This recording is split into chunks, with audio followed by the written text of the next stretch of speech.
Hi,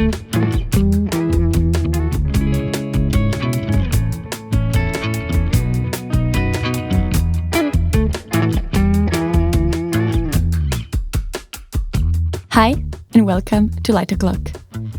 Today on the podcast, we're talking sleep, circadian rhythms, and we're going somewhere quite special. Let me set the scene.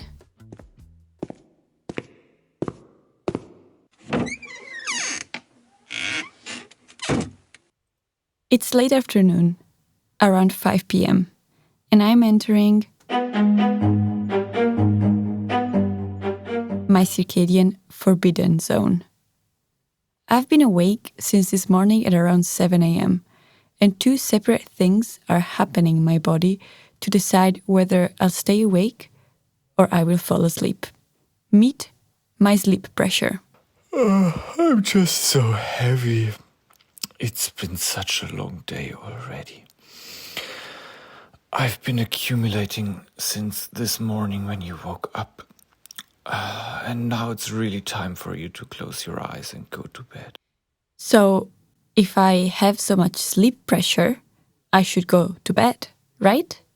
But why don't I feel like that? Meet my circadian rhythm. Hi, I'm pushing for alertness. It's time to be active.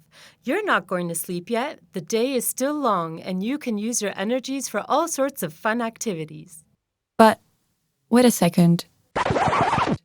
What is even this forbidden zone that I am at? Well, to learn more about it, I've called up our expert, Dr. Renske Lok. And although we had some funny moments setting up the audio recording, wait, there's like a beeping sound. I know, like the garbage truck is coming by. We then sat down for a chat. Renske, thank you so much for joining us on Light O'Clock. I thought we could maybe start with a little introduction for the listeners to get to know you. So do you want to tell us a little bit about where you're based and what the focus of your research is? Yes, I'm based at Stanford University as a postdoctoral fellow, and my research mostly focuses around light effects on sleep, alertness, cognitive performance, and also how circadian rhythms play into this. Very cool. Thank you for that. So previously on the podcast, we have discussed that humans have these daily fluctuations in physiology and behavior that happen around 24 hours. And so we call them circadian rhythms, so around one day. And one example that we have mentioned before is the sleep-wake cycle. So we spend a certain amount of the 24 hours awake and a certain amount of this time asleep. And I think listeners can really relate to that because most times we're conscious about when we're sleeping and when we're awake. But what are other examples of functions or like physiological functions that follow these circadian rhythms? Perhaps we can start with the morning, so the moment when we wake up, and then follow along the 24 hours. Absolutely. And this is actually really easy because almost all bodily functions and outputs thereof follow some form of a circadian rhythm.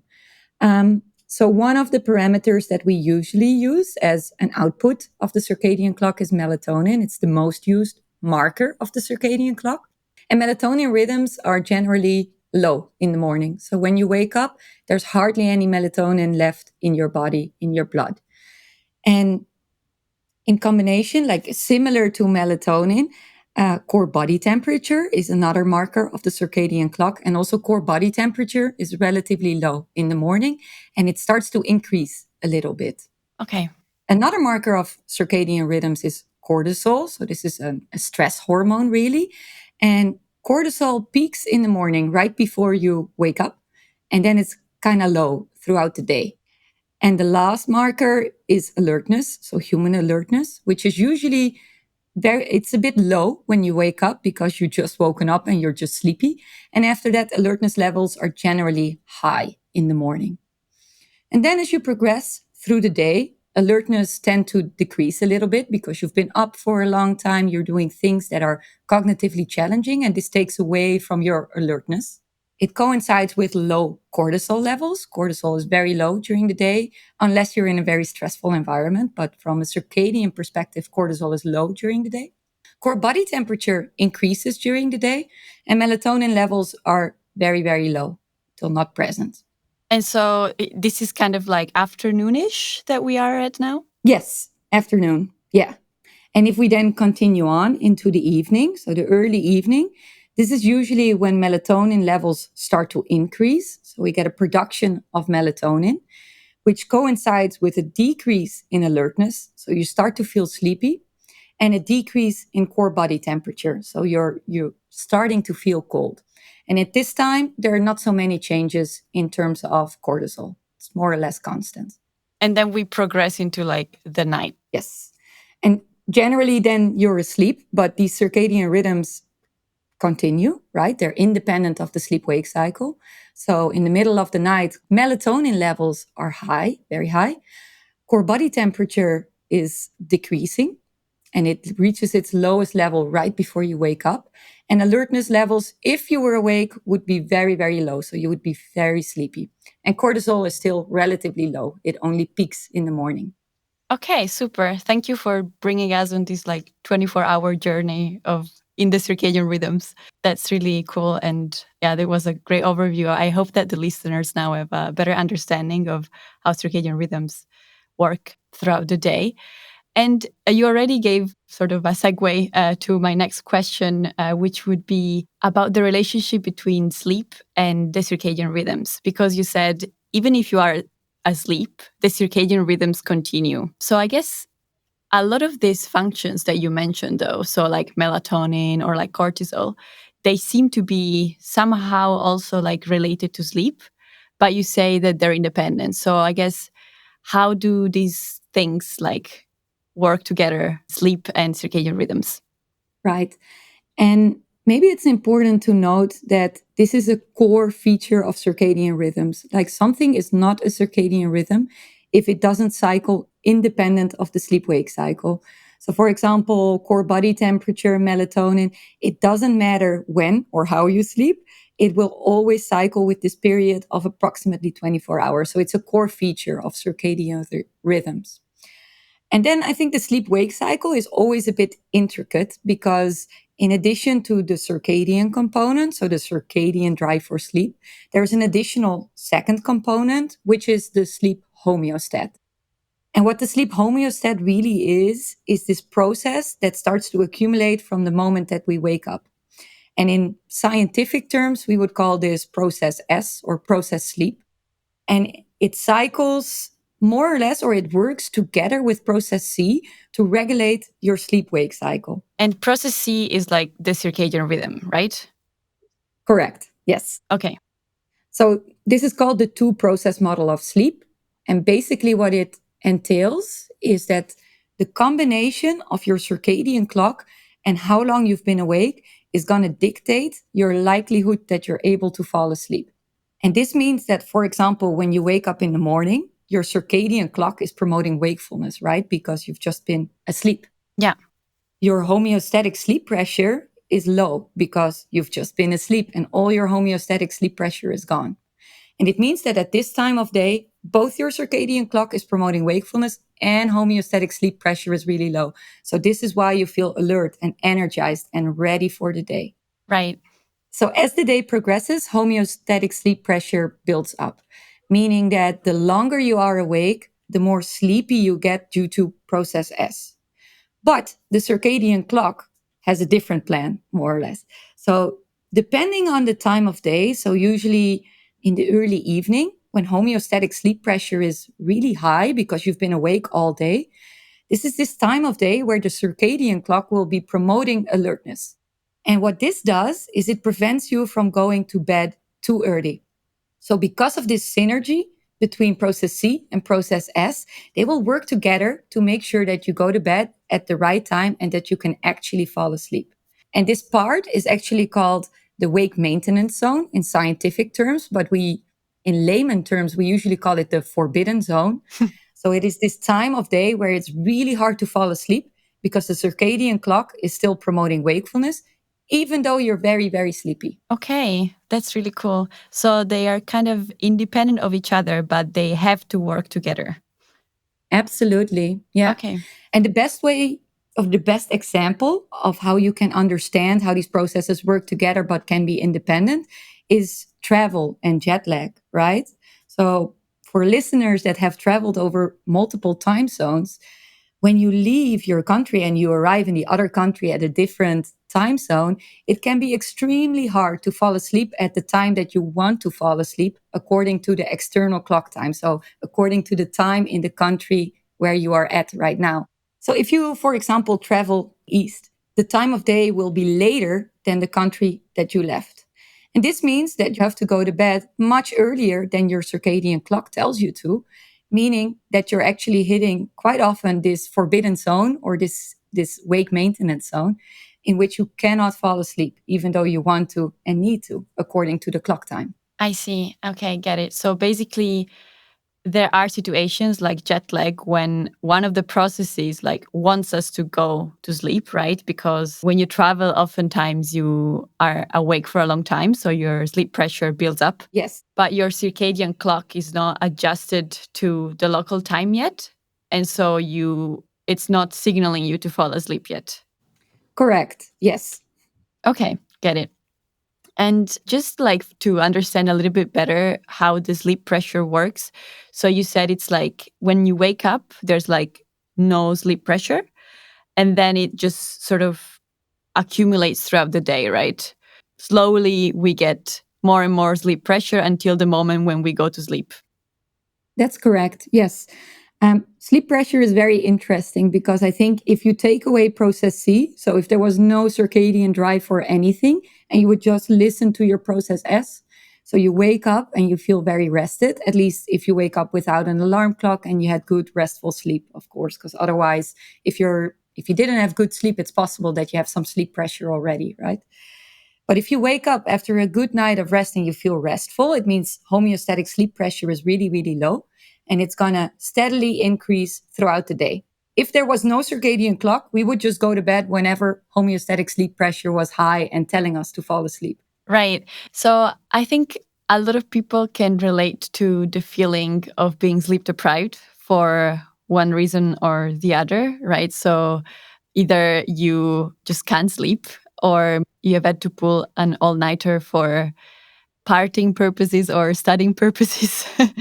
And then when you wake up in the morning, you kind of you really feel this sleep deprivation. You really feel exhausted. However, then in the afternoon, you get kind of like an energy kick, like you get a peak of energy and alertness. But from what you told us about the sleep pressure, right? Because we know that like sleep pressure continues to build up from the moment that you wake up. I would also expect that, like, I wouldn't expect this kick of energy, right? Because if I've not slept, then sleep pressure should continue to accumulate and accumulate and accumulate. So what is going on with this kick of energy in the afternoon? Yeah, so this is again where you can see the synergy between process S and process C, because indeed, if we only listen to sleep pressure, you would be tired all day, and the tiredness would get progressively worse because the longer we're awake, the more sleep pressure accumulates. But luckily for us, we have the circadian clock and the circadian drive for wakefulness and sleep. So at this time point in the late afternoon, the circadian clock will usually be pushing for alertness and pushing for wakefulness. So this is a time of day where usually you'll feel a bit energized, even though you're very, very sleep deprived. Okay, so basically, this is exactly another example of if you affect the sleep, so process S, one of the two processes, the circadian rhythm continues unaffected, right? Yes, absolutely. So, talking about sleep deprivation, I think a lot of people know the concept of catching up on sleep. So, once we have lost sleep for one reason or the other, a thing that a lot of people want to do next is, okay, now I need to catch up on that sleep, or at least they feel like they would like to do that. Mhm. Is that actually possible? It is possible to a certain extent, I would say. So Depending on the amount of sleep deprivation, we know from mostly laboratory studies in which we keep people up for a certain amount of time and then let them sleep. If we measure their subsequent sleep, we know that there are some changes to the architecture of sleep. And when I say architecture of sleep, I mean how much deep sleep you're getting and how much lighter sleep you're getting. So when you're very, very sleep deprived and you go to bed, it is known that you'll have a lot more deep sleep. So usually you get more deep sleep at the expense of lighter sleep. So usually the REM sleep is what we call that.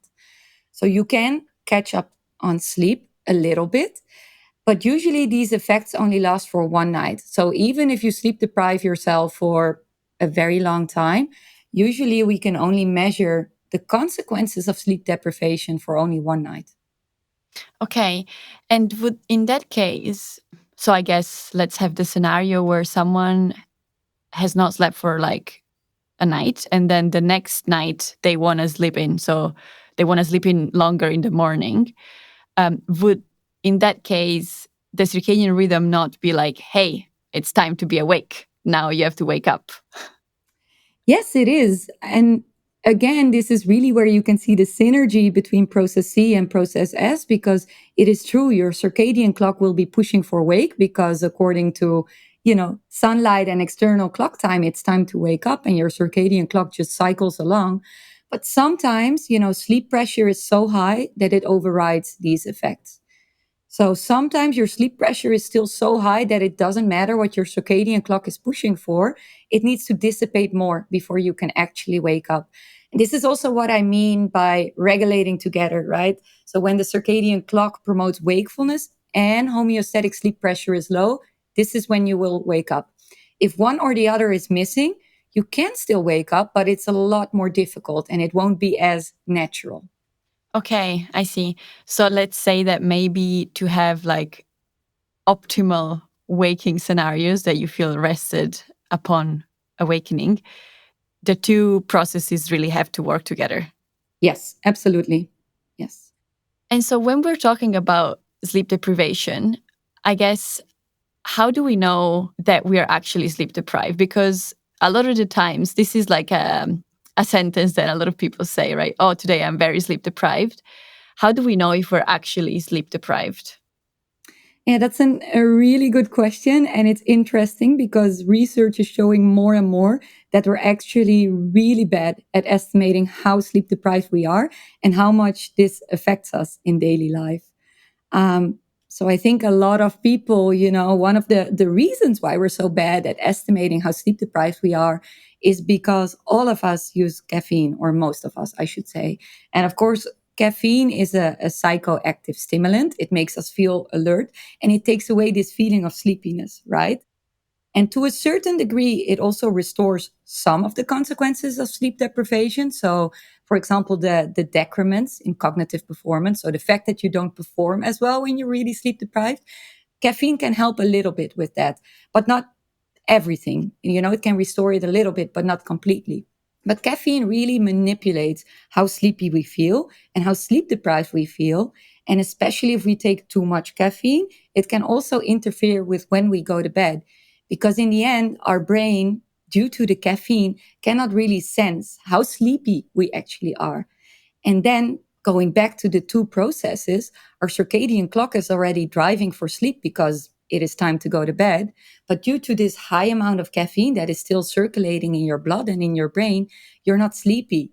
And when one of the two processes is not there, it's going to be extremely hard to fall asleep. Right. And this is usually why we advise to not take too much caffeine and to take caffeine not too late in the day to to make sure that you'll be able to fall asleep in the evening.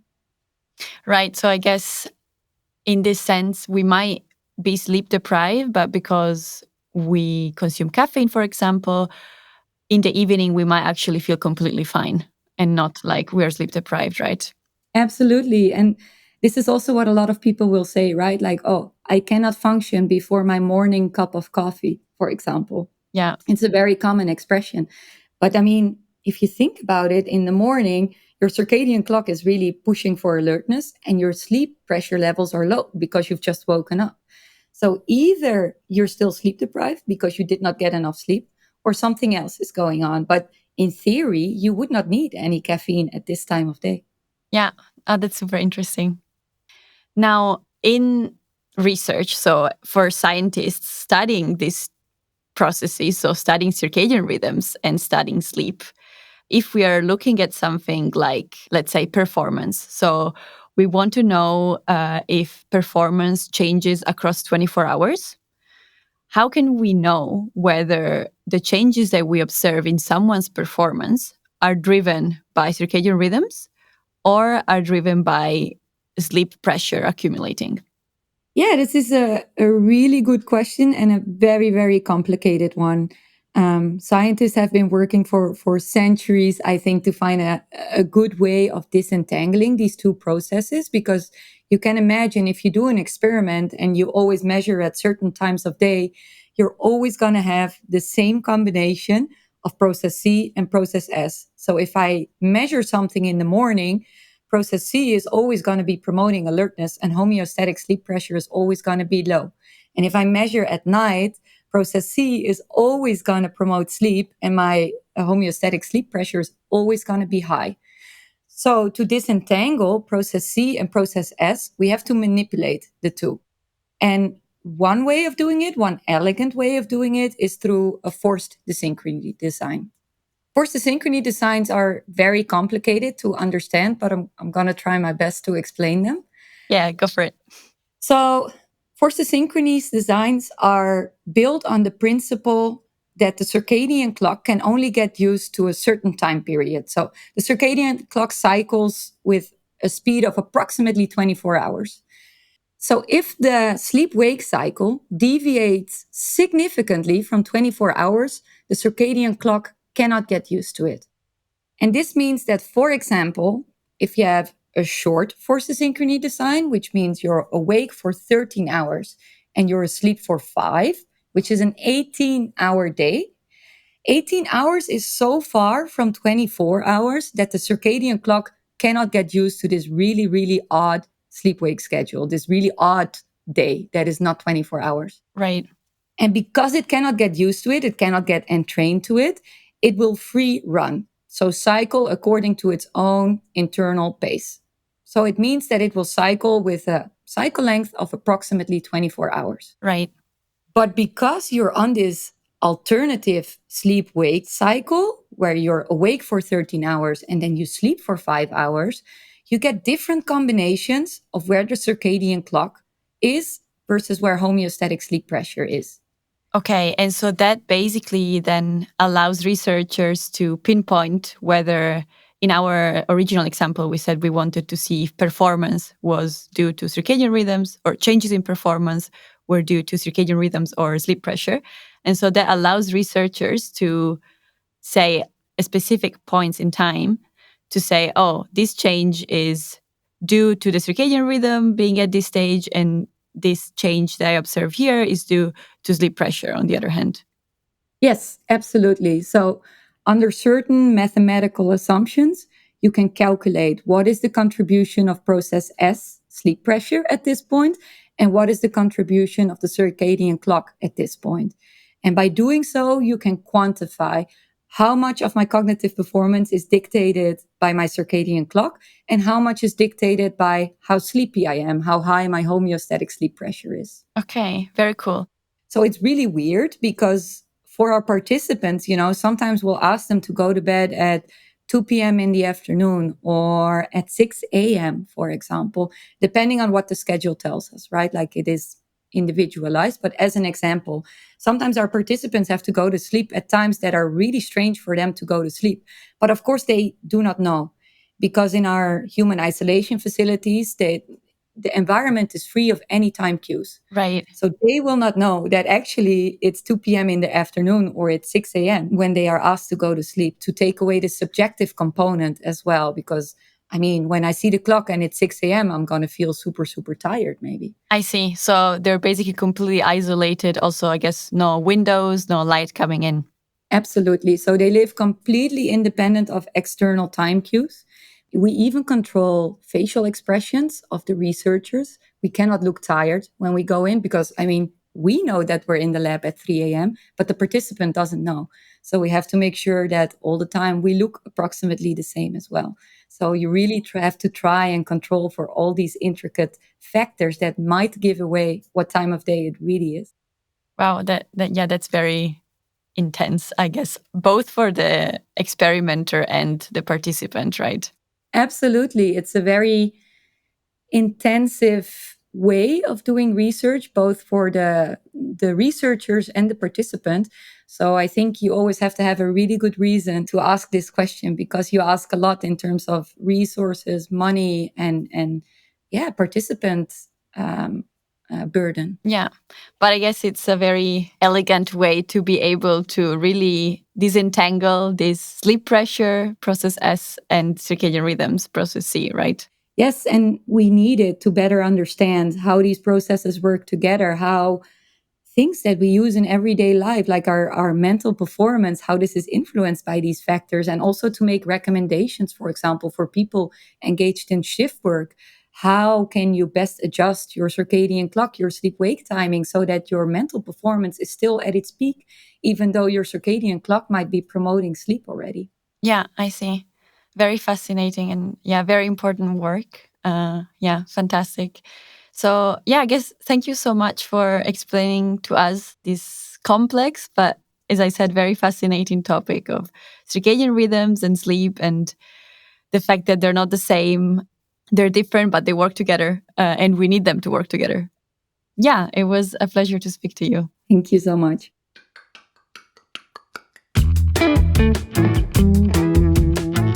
Thank you, listeners, for tuning in today's episode of Light O'Clock.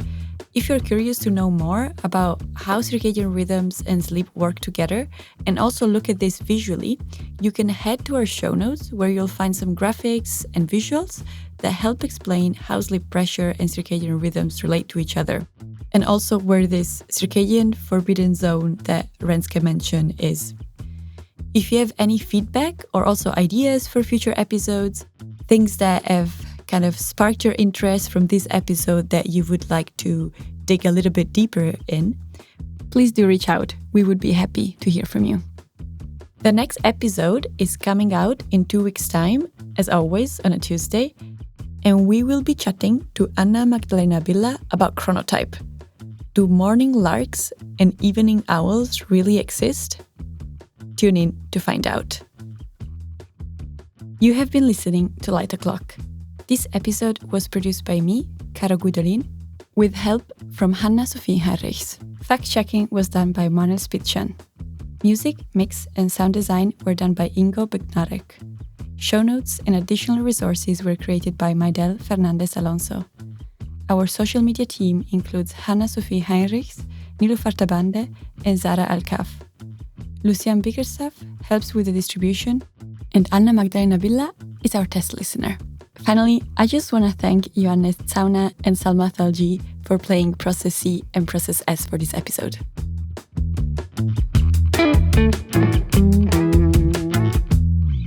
Light O'Clock is a podcast produced by the Translational Sensory and Circadian Neuroscience Unit, and we are supported by the Circadian Mental Health Network, the Viscom Prize from the Deutsche Gesellschaft für Psychologie and the Deutsche Gesellschaft für Psychophysiologie und ihre Anwendung, the Max Planck Society and the Max Planck Institute for Biological Cybernetics, and the Technical University of Munich.